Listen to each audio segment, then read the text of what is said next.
जय श्री कृष्णा। मित्रों, आज हम बात करेंगे शुक्र के रत्न की। शुक्र के जो रत्न, आज मैंने 3 रत्न लिखे हैं यहाँ पर, डायमंड, ओपल और वाइट टोपाज।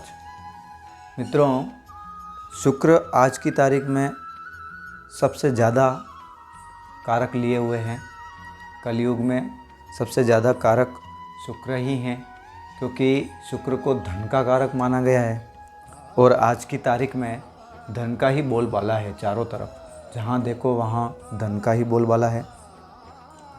ऐश्वर्य का भी ये कारक है। ऐश्वर्य भी आज की तारीख में सबको चाहिए। ऐश्वर्य, सारे सुख उनको चाहिए, हर प्रकार का सुख उनको चाहिए, हर प्रकार का भौतिक सुख उनको चाहिए और यह सुखों का कारक भी है। यह सब प्रकार के यह सुख दिलाता है।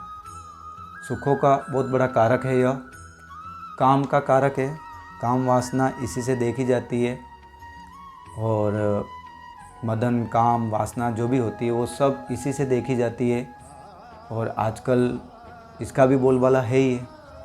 इसके अलावा मित्रों, यह प्रेम का भी कारक है। प्रेम के कई प्रकार हो सकते हैं, तो उसमें आप अपने हिसाब से प्रेम के कारक लें तो सब प्रकार के प्रेम के कारक में यह कार्य करता है। वैभव का कारक है। वैभव होना और वैभवता यानी कि व्यक्ति का प्रसिद्ध हो जाना, व्यक्ति के पास में सारे सुखों का मौजूद होना और व्यक्ति जो चाहे वैसा होना, यानी कि वैभवता, चारों तरफ उस व्यक्ति की ही बात हो, वह व्यक्ति की ही बात सुनी जाए, तो ऐसी प्रकार की वैभवता भी यह शुक्र देता है। आकर्षण का भी यह सबसे बड़ा कारण माना गया है। विपरीत के प्रति आकर्षण होना, किसी भी प्रकार का आकर्षण, उसको भी पैदा यह शुक्र ही करता है। दाम्पत्य सुख का सबसे बड़ा कारक शुक्र माना गया है। अगर शुक्र कुंडली में अच्छी अवस्था में है तो दाम्पत्य जीवन सुखमय रहता है और दाम्पत्य सुखों का पूर्ण लाभ आप ले पाते हैं। और यदि शुक्र कुंडली में अच्छी स्थिति में नहीं है तो दाम्पत्य सुखों में कमी आ जाती है। भौतिक सुख, जितने भी भौतिक सुख हैं उन सब भौतिक सुखों का कारक यह शुक्र ही माना गया है। भोग विलास का पूरा कारक यह शुक्र ही माना गया है। सारे प्रकार के भौतिक सुख, गाड़ी घोड़ा, मकान, वाहन, बंगला, जो भी आपको भौतिक सुख चाहिए उन सब भौतिक सुखों का कारक यह शुक्र माना गया है। उसमें चाहे लग्जरियस सुख आ जाए, लग्जरियस की वस्तुएं आ जाए, या उसमें आपका इंटीरियर डिज़ाइन का आ जाए, जो भी लग्जरियस से जुड़ी हुई या इंटीरियर डिज़ाइन से जुड़ी हुई या भौतिक सुखों से जुड़ी हुई जो भी बात है वह शुक्र से ही जानी जाती है।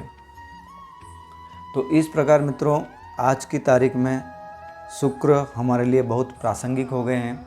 शुक्र ग्रह इतना महत्वपूर्ण हो गया है आज के जीवन में कि इसके बिना परिकल्पना करना ही कठिन हो जाता है। और शुक्र यदि आपकी कुंडली में अच्छी अवस्था में है, डिग्री अंश में अच्छा है, तो आप मान के चलिए कि आपको सारे भौतिक सुखों की प्राप्ति कराएगा वह। और यदि शुक्र कुंडली में अच्छी अवस्था में नहीं है, डिग्री अंश में कमज़ोर है, तो फिर मित्रों वह आपके भौतिक सुखों में कमी कर देता है।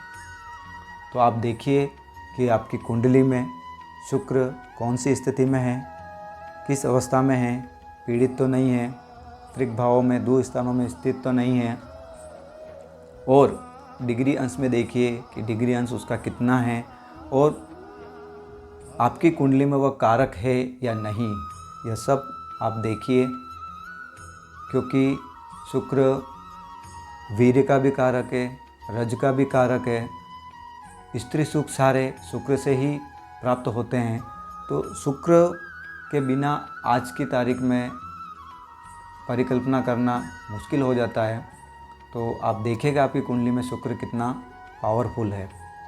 शुक्र राजनीति के लिए, जो राजनीति में है उनके लिए भी शुक्र काफ़ी महत्वपूर्ण रहता है, राजनीति वालों के लिए, क्योंकि ये शुक्र राजनीति में भी ऊपर तक लेके जाता है, आपको अच्छी पोस्ट दिलाता है। इसके अलावा मित्रों, जो अच्छे गणितज्ञ होते हैं उनके लिए शुक्र एक अच्छा कारक माना जाता है। तो काफ़ी चीज़ों में, जैसे दवाइयाँ वगैरह में भी कहीं पर शुक्र का कारक काम आता है। मित्रों, इसका जो केमिकल फार्मूला होता है उसमें डायमंड का केमिकल फार्मूला C होता है क्योंकि यह कार्बन से बना होता है। ओपल का केमिकल फार्मूला SiO2.NH2O होता है और वाइट टोपाज का जो केमिकल फार्मूला होता है वह होता है Al2SiO4FOH2। तो इस प्रकार इन तीनों रत्नों के केमिकल फार्मूले होते हैं। मैंने 3 रत्न इसके लिए दिए मित्रों क्योंकि डायमंड काफ़ी महंगा होता है। डायमंड आम व्यक्ति की पहुंच से बाहर होता है, उसको आम व्यक्ति पहन नहीं पाते हैं। इस कारण मैंने इनके साथ में वाइट टोपाज और ओपल भी लिया है। आज की तारीख में ओपल सबसे अच्छा है क्योंकि उसकी ओपल की जो रश्मियाँ होती है, इंद्रधनुषीय रश्मियाँ, वो काफ़ी अच्छी होने पर स्पार्कलिंग जिसको बोलते हैं, फायरिंग बोलते हैं, तो फायरिंग अगर आपके ओपल में अच्छी आती है और वाइटनेस के साथ अच्छी फायरिंग है, उसमें इंद्रधनुषीय फायरिंग अच्छी है, तो वह ओपल डायमंड जितना ही प्रभाव दे जाता है। इसी प्रकार वाइट टोपाज भी होता है और वह भी अच्छी क्वालिटी का होने पर आपको अच्छा प्रभाव दे जाता है। इनका आपेक्षिक घनत्व और अपवर्तनांक जो होता है मित्रों वो मैं बता देता हूँ। डायमंड का आपेक्षिक घनत्व जिसको संगठन भारीपन कहते हैं हम 3.50 से 3.53 के बीच में होता है।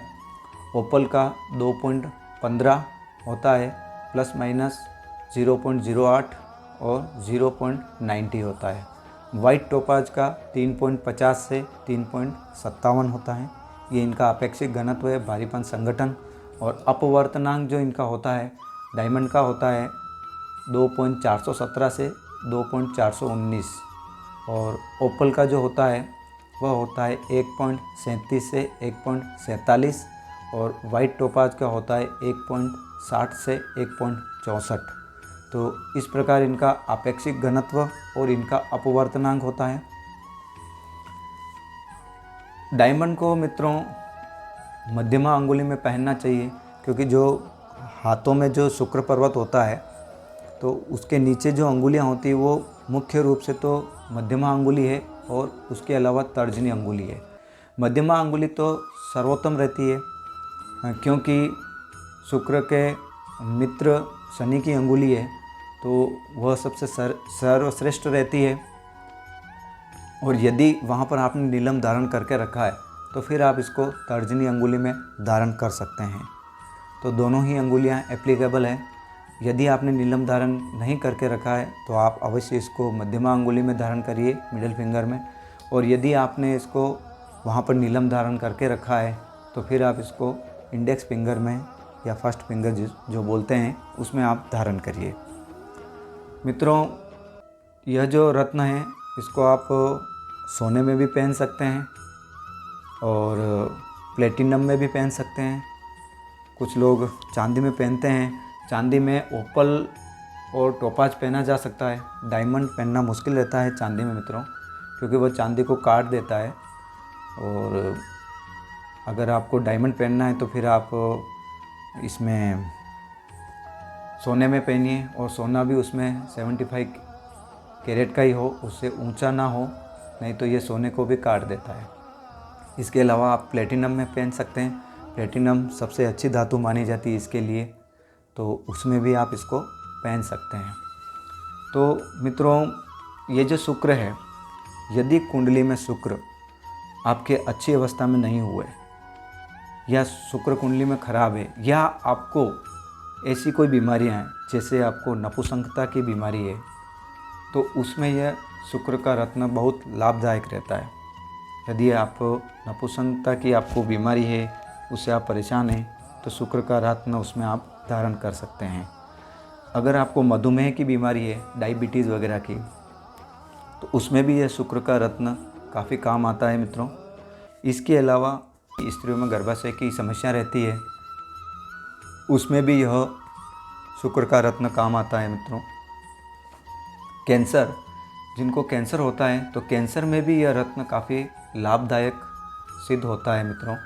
लेकिन इस बात का आप ध्यान रखें कि यह रत्न पहनने से पहले अपनी कुंडली अवश्य चेक करें।